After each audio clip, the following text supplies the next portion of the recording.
un cordial saludo a todo el equipo de nuestra querida casa de estudio, la Universidad Valle del Monboy, al jurado calificador y a todos los presentes.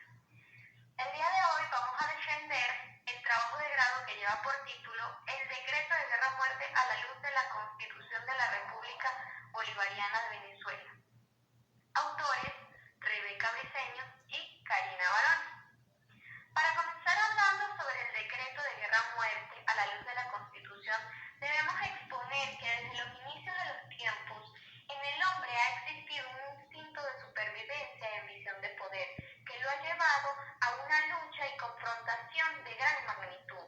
Esta para perseverar el poder por mero derecho o por ser digno de él, en distintos aspectos tales como religiosos, culturales, económicos, políticos y sociales, evidenciándose desde tiempos muy antiguos hasta la actualidad. En todas y cada una de estas confrontaciones, los derechos de las personas se han visto afectados de una u otra manera, ya que no existían garantías como seres humanos, teniendo en cuenta que el concepto de derechos humanos es relativamente nuevo, pues los conflictos en la antigüedad no salvaguardaban en absoluto la integridad físico-moral de las personas, desde las conquistas del Imperio Romano hasta las guerras napoleónicas. Hubo un cambio luego de la Primera y Segunda Guerra Mundial, ya que hubo un punto de aniquilación tan grande que a través del uso de gas pimienta y bombas atómicas se tuvo que generar entonces la Liga de las Naciones. Posteriormente, esta se convirtió en la Organización de Naciones Unidas. Esta se encarga de crear convenios, tratados o decretos que ayuden a salvaguardar los derechos y garantías de los seres humanos. Cuenta con dos oficinas, tales como la Comisión de Derechos Humanos y el Consejo de Seguridad de las Naciones Unidas. Venezuela no queda extinta de esta situación, pues desde su formación como Estado y República, los conflictos armados han sido una latente en la gesta independentista, tales como la campaña admirable, el periodo en el que el libertador Simón Bolívar haría sus más grandes y audaces hazañas, resaltando sin lugar a duda el decreto de guerra-muerte firmado en Trujillo el 15 de junio de 1813, documento inédito que marcó un antes y un después. Es por ello que nos proponemos a realizar una analogía basándonos por un lado en la documentación histórica y en paralelo estudiar la legislación nacional e internacional en torno a los conflictos armados, para determinar en el ordenamiento jurídico un documento, decreto, como el proclamado por el Libertador. Entre estas tenemos varias hipótesis. ¿Qué organismo podría elaborar el documento similar? ¿Cuál sería su sustentación legal? ¿Es procedente en nuestros días? Lo veremos más adelante. Contexto histórico. La formación de las repúblicas en el siglo XIX trajo consigo un número de batallas no solo en el campo, sino de forma diplomática, que encajaron como un tablero de ajedrez. Estratégicamente, el Libertador generó las más variadas acontecimientos, tales como el discurso de Angostura, la Carta de Jamaica o el discurso de la Sociedad Patriótica. Pero es el decreto de guerra-muerte el que ha fascinado a muchos historiadores, escritores y demás. Dicho documento representa la guerra de independencia. Hay una parte especial en el decreto que nos habla y dice: venezolanos, un ejército de hermanos, ha venido a liberarnos después de haber expulsado a los opresores. Esto marcó un antes y un después en la historia de nuestra nación. La legalidad de los conflictos armados.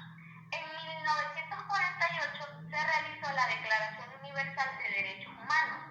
Esta trajo consigo una parte, ¿verdad?, que nos expone y dice que la libertad, la justicia y la paz en el mundo tienen por base el reconocimiento a la dignidad intrínseca de los derechos iguales e inalienables de todos los miembros de la familia humana.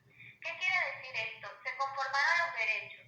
Sin embargo, estos derechos no cumplen a cabalidad con todo lo que queremos, ya que a pesar de que hay normas y tratados que regulan, ¿verdad?, los conflictos armados, no se ventila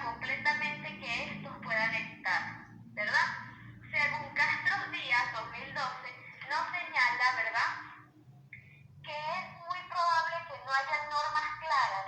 Y también cabe la posibilidad de que estemos ante un sector de ordenamiento jurídico internacional en el que manifieste con mayor intensidad su carácter situacional.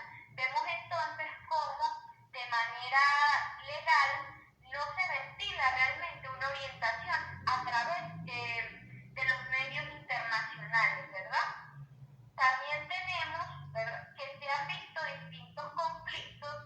Esto deja entrever que a pesar que es considerable el tiempo que ha transcurrido desde la conformación de la Organización de Naciones Unidas, la Declaratoria Universal de los Derechos Humanos, y habiendo estado frente a todos los conflictos importantes del siglo XX, existieron guerras como la Guerra de Vietnam, los conflictos de Oriente Medio, guerras de las Malvinas, las guerras del Golfo Pérsico, entre otros. No existe una resolución normativa referente al papel de los convenios internacionales, ¿verdad?, para la realización de dichos conflictos, ¿verdad?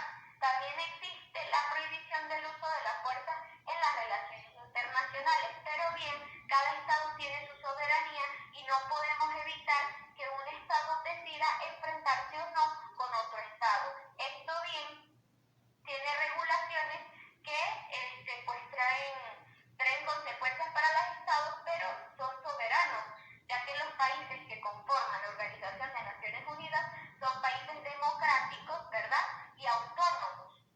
También tenemos que la Comisión de Derecho Internacional, en su 57 periodo de sesiones, Ginebra, 2 de mayo al 3 de junio de 2005 y del 4 de julio al 5 de agosto de 2005, expresa que aunque la práctica de los Estados y la doctrina son abundantes, no son coherentes y se encuentran en evolución. Además, a medida que la guerra tradicional cede el paso a conflictos armados modernos no tradicionales, internos y no ajustados a las formas de los parámetros del aspecto de los conflictos armados, en los tratados quedan sumidos una considerable incertidumbre.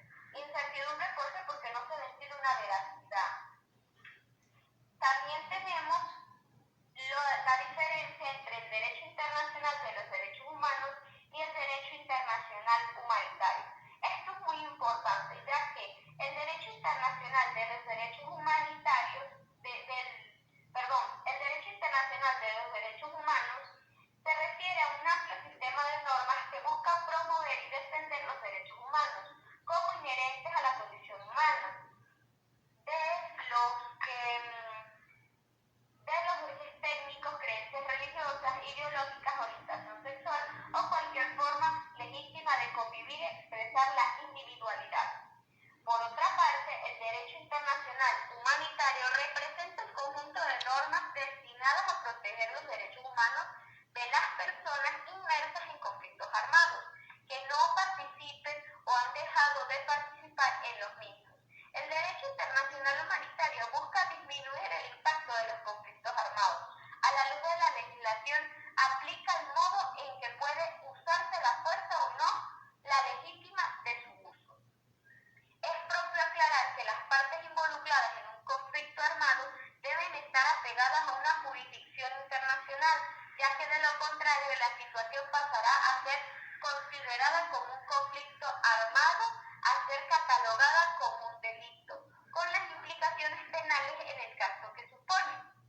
En lo que representa la normativa y las reglas que enmarcan el derecho internacional de los derechos humanos y del derecho internacional humanitario, es válido señalar que existen marcadas diferencias con respecto al tipo de los actores sujetos de esta normativa y la que corresponde a la responsabilidad legal que sobre ellos pueden recaer. De igual forma, también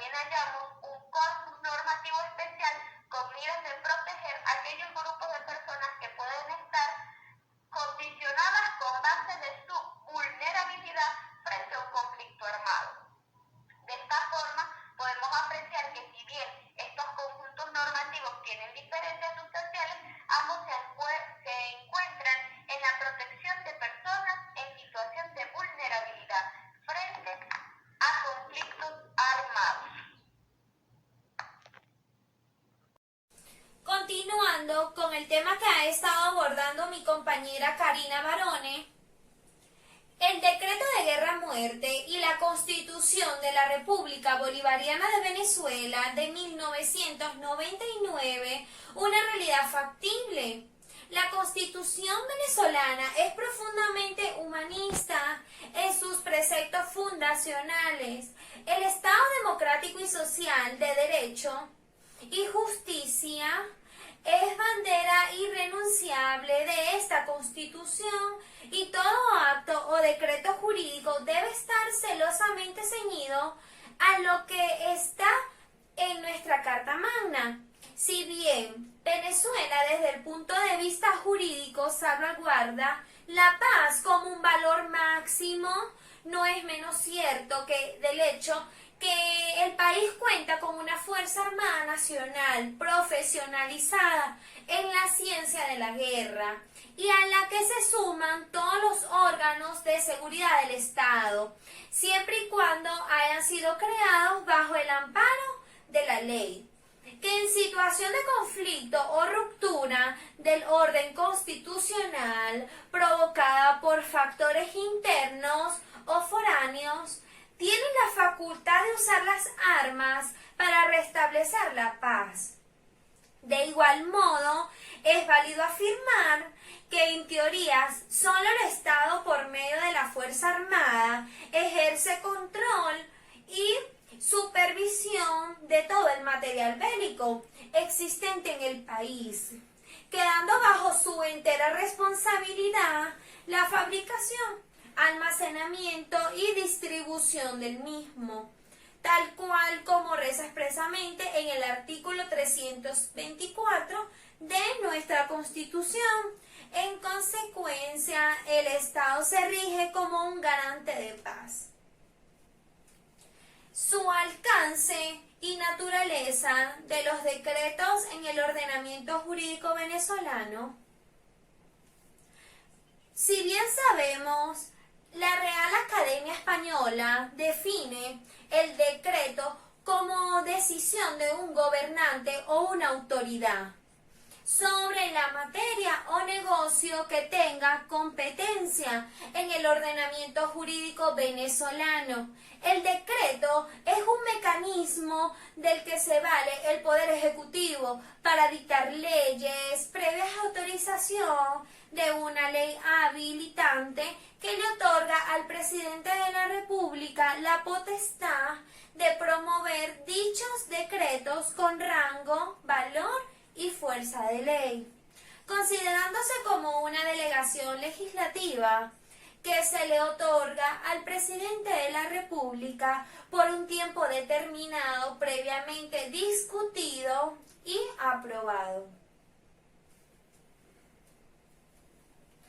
Los decretos con fuerza de ley de gobierno de facto. Este decreto no está amparado como figura jurídica en el ordenamiento jurídico, careciendo de recepción normativa en nuestra Constitución y estando en concordancia con la más pura visión de la doctrina jurídica. Este tipo de decretos han de reputarse por nulos, dado que nacen como actos de fuerza, su naturaleza legal se halla profundamente soslayada.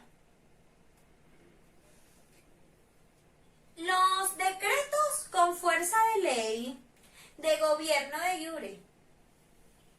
Al referirnos a los decretos, a estos decretos, cabe destacar que son de carácter normativo, emanados de un gobierno que alcanza al poder por medio de los mecanismos que para tal efecto rigen la vida jurídica de una nación, Estado, ceñido a los procedimientos contemplados en su ordenamiento jurídico vigente. A saber de esto, la elección mediante el voto secreto, directo y universal. Por lo tanto, estos decretos guardan un blindaje jurídico que los legitima. A su vez, Este tipo de decreto posee dos subtipologías. La primera es que los decretos con fuerza de ley, con posterior habilitación legislativa, que a su vez posee los decretos de fuerza de ley sobre estados de excepción y restricción de garantías constitucionales, y los decretos con fuerza de ley con previa habilitación legislativa, que se dividen en decretos con fuerza de ley sobre creación, modificación o suspensión de servicios públicos y los decretos con fuerza de ley propiamente dichos. Contamos con los principios fundamentales o rectores de la Constitución de la República Bolivariana de Venezuela, a la luz del decreto de guerra-muerte.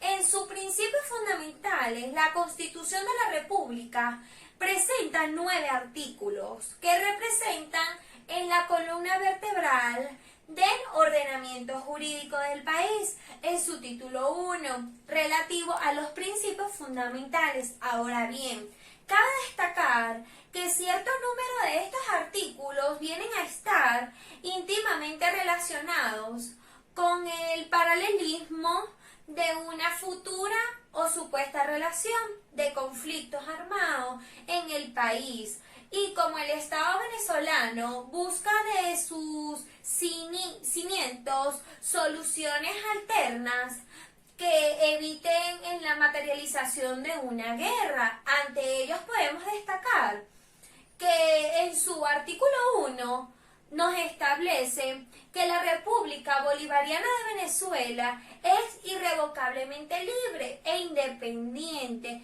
y fundamenta su patrimonio moral y sus valores de libertad, igualdad, justicia y paz internacional en la doctrina de Simón Bolívar, el Libertador. Son derechos irrenunciables de la nación: la independencia, la libertad, la soberanía, la inmunidad, la integridad territorial y la autodeterminación nacional.